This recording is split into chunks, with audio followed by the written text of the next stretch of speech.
但是路的脚掌有个前提，膝盖不能超过脚尖，有个前提，有个前提。这样以后呢，到脚尖上面了，重量再下去，再下去，再到脚趾了，后面那个脚跟自然浮起来了，就浮起来了，浮起来不要着急，再往下走一点点，好了。后面那个脚尖照在地下了，脚跟翅膀全部上来了，然后呢，看见没有？要这样，那个脚呢？然后现在也能在这边，在脚趾，重量在脚趾上面，然后呢下去了，别动，把这个胯往下沉，这个胯提起，好，然后呢这个脚放下去，脚跟一点点下去，一点点，然后重心一点向外围，脚板的外围走。走，好，脚掌在地下了，脚掌踩地了，再往前移，胯坐下，再往前移，好，移到脚趾上面了，对不对？后面那个脚跟已经起来了，然后呢，好了，又起来到脚掌了，对不对？到脚掌到后面那个脚掌了，到后面的脚尖了，这个脚趾尖了，把这个胯往下沉，那个胯拎起来，再放下去。举法上就什么呢？把你胯关节第一步拉开，就是会动了。这胯关节很香，胯关节会动了。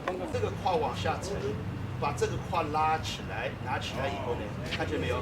把这个胯放上去的时候呢，要慢一点，像这是保持平衡，慢一点，可能下去不是脚下去了，是靠这个脚沉下去，放下去。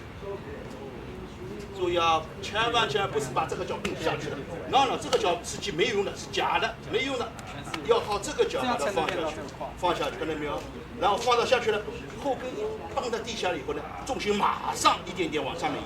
移怎么移呢？不是重量上去的，是要从这个胯力量放到这个胯上下去。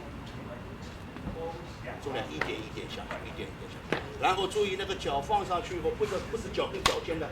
是靠脚的外围外侧一点的重量下去。好了，这样放到了以后，你以为到了，还没有沉到底，把腰胯再沉下去。好了，到脚尖上面去。好了，放平了，重量下去了，重量全部下去以后呢，把这个胯看见没有？这个沉下去，这个胯拎起来了。来，这个往下沉，做抽象一点，这个往下沉，这个就往上浮了，看见没有？这个上去还要沉了分量沉到以后，哎，它松了啊，它起来了，别着急，后的那边，然后呢，把这个胯往下沉，这个往上浮，来了，下去了，重量一点，所以这样很难站稳，慢慢的，还看见不？这个膝盖不能往膝的，膝盖又要弯曲，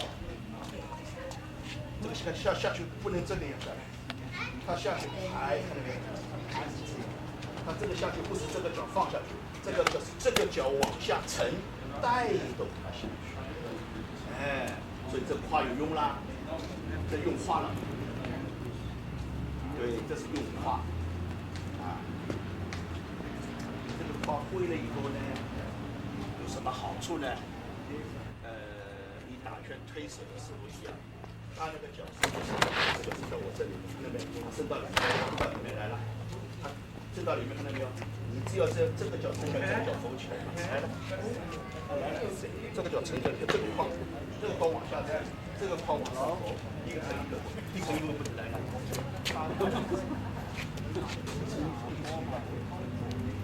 这个沉了，哎，这个活了，原胯不是活了吗？